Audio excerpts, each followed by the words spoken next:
BA तृतीय वर्ष के प्रिय विद्यार्थियों, विशंभर नाथ शर्मा कौशिक द्वारा रचित कहानी ताई के अध्ययन क्रम में आज हम चर्चा करेंगे ताई कहानी के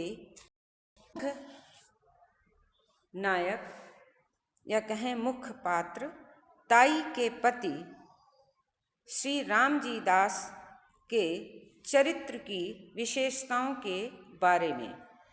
जैसा कि आप लोग जानते हैं कि कोई भी कथा साहित्य या कहानी कह सकते हैं बिना पात्रों के चरम सीमा तक नहीं पहुंचती, क्योंकि उन्हीं के द्वारा निर्मित वातावरण, वाद संवाद या कथोपकथन के माध्यम से ही कहानीकार अपने उद्देश्य को पाठकों के समक्ष प्रस्तुत करने में समर्थ होता है। इसी क्रम में ताई कहानी स्त्री पात्र के रूप में जहाँ रामेश्वरी का चरित्र इस कहानी में महत्वपूर्ण है, उसी क्रम में पुरुष पात्रों में ताई के पति श्री रामजी दास का चरित्र इस कहानी को उद्देश्यपूर्ण बनाने में सफल हुआ है। हम उनकी चारित्रिक विशेषताओं को क्रमशः इस प्रकार समझने का प्रयास करेंगे। कहानी के प्रारंभ में ही सबसे पहली रामजी दास की चरित्र विशेषता जो हमारे सामने दृष्टिगत होती है, वह है उनका सरल, सहज और विश्वासी होना। वो बहुत ही सहज स्वभाव के हैं। स्नेह की भावना, वो स्नेह की भावना जिसमें उन्हें अपने पराये का भी भान नहीं होता, कूट कूट कर भरी है। और इन्हीं दोनों महत्वपूर्ण गुणों के कारण उनके चरित्र में एक और बड़ी विशेषता पाठकों के सम्मुख आती है कि वो बड़े विश्वासी हैं। यहाँ विश्वास से तात्पर्य है कि वे सभी की बातों पर सहज ही विश्वास कर लेते हैं, चाहे वो व्यापार में ग्राहकों की बात हो, घर में पत्नी की बात हो, परिवार संयुक्त परिवार में रहते हुए उनके छोटे भाई कृष्णदास की बात हो, अथवा कृष्णदास के बच्चे जो क्रमशः जिनके नाम हैं मनोहर और चुन्नी, वे उनकी भी बातों पर बहुत विश्वास करते हैं। और इसी क्रम में वे बालक मनोहर को दिया गया अपना वचन पूरा करते हैं। जब बच्चा 5 साल का वह बच्चा उनसे खिलौना रेलगाड़ी लाने का आग्रह करता है, तो वह उसे गोद में उठाकर उसके प्रति प्रेम प्रदर्शित करके रेलगाड़ी लाने के संबंध में बात करते हैं और उसे विश्वास भी दिलाते हैं कि वह उनकी मांग को तुरंत पूरा करेंगे। वे मनोहर की छोटी बहन चुन्नी, जिसकी आयु महज 2 वर्ष है, उसे भी वो बहुत प्यार करते हैं।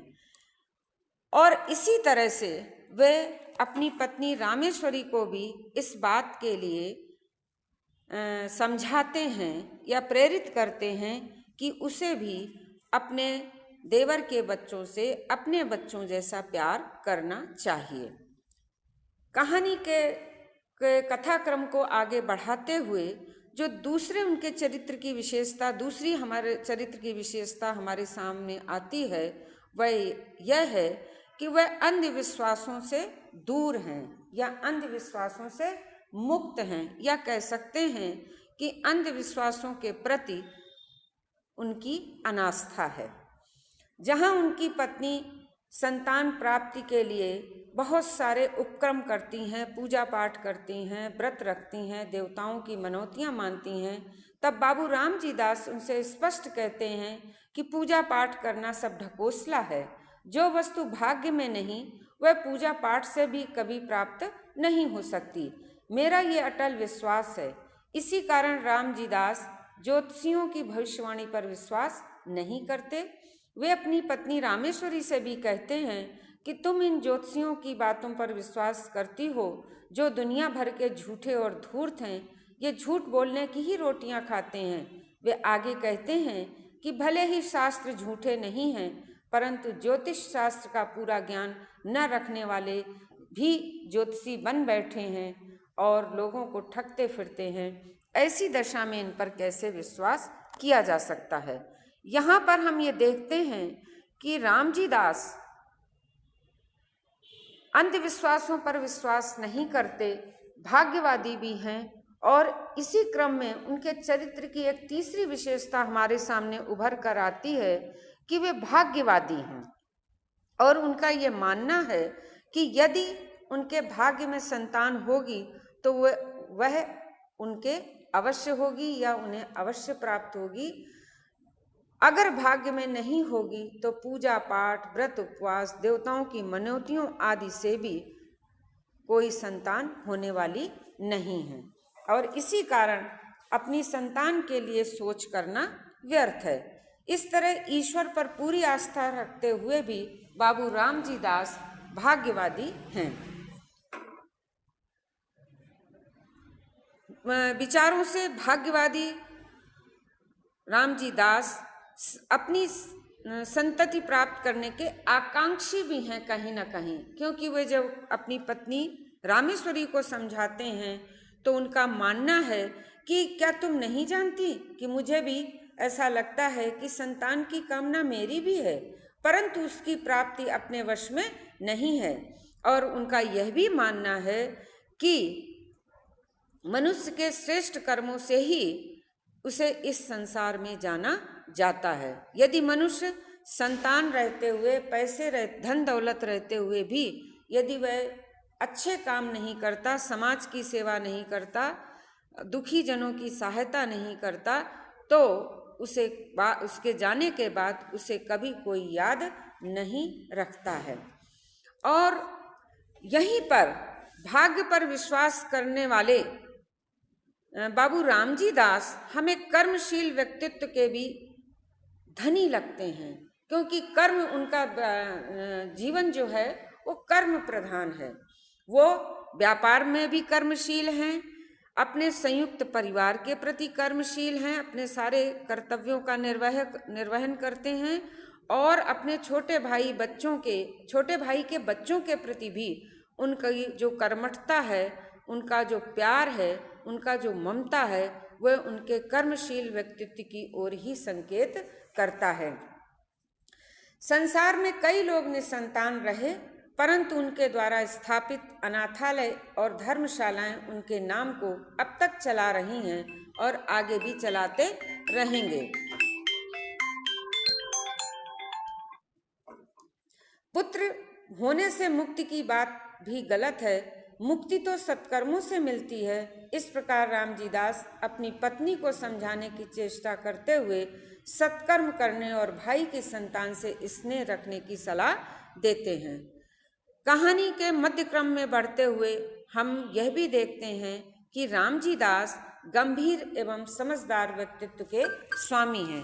वे पत्नी रामेश्वरी द्वारा अपनी संतान न होने से जब वो दुखी रहती है, जब वह एकांत के क्षणों में अपना बार बार दुख व्यक्त करती है और कभी कभी अपने पति पर क्रोध भी करती है या आवेश में आकर रोने लग जाती है, तब बाबू रामजी दास उसे बहुत समझाते हैं और राय गिरधारी लाल आदि के उदाहरण देते हुए कहते हैं कि मनोहर एवं चुन्नी से प्रेम करो और अकारण अपने जीवन को दुखी मत बनाओ।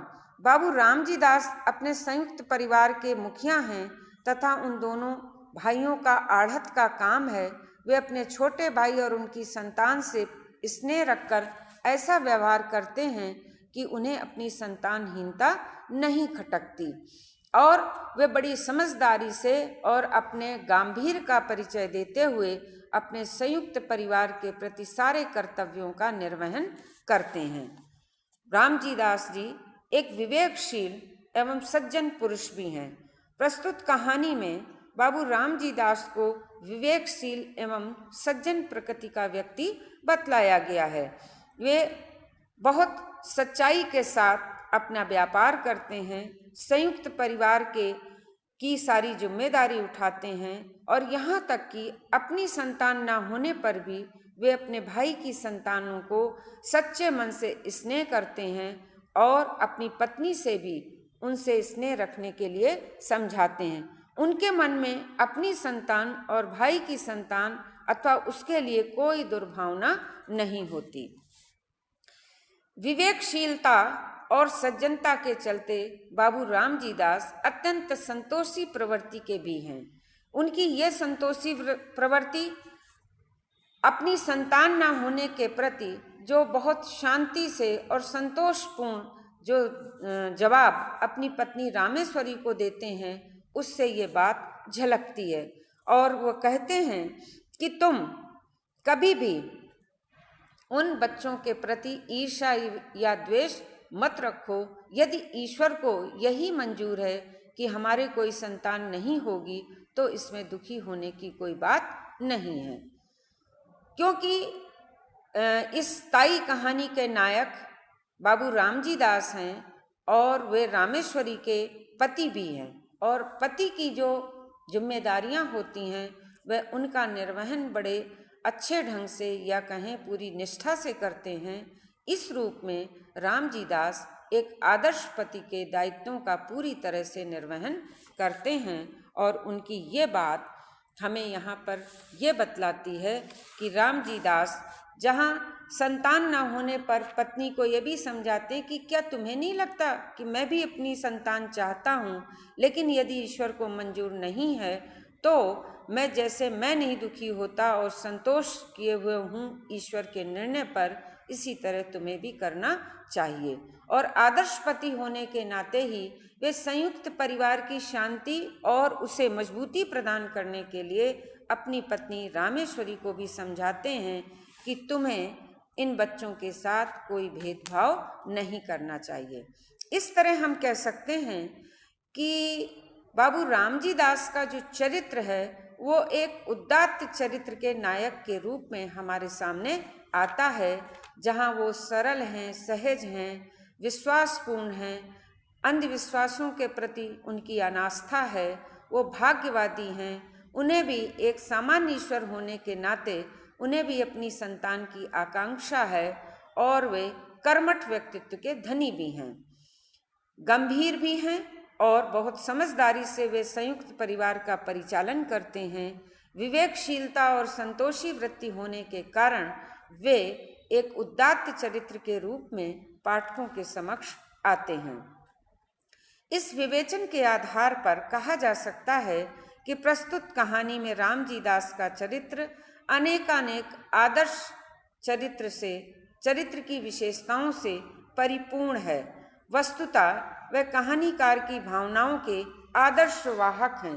कहानीकार ने बाबू रामजी दास को जिन जिन विशेषताओं से युक्त बतलाया है, उन विशेषताओं के कारण बाबू रामजी दास के प्रति पाठकों की सहज ही सहानुभूति हो जाती है और इस कारण हम कह सकते हैं कि बाबू रामजी दास का चरित्र अत्यंत प्रेरणादायी और आदर्श चरित्र है। धन्यवाद।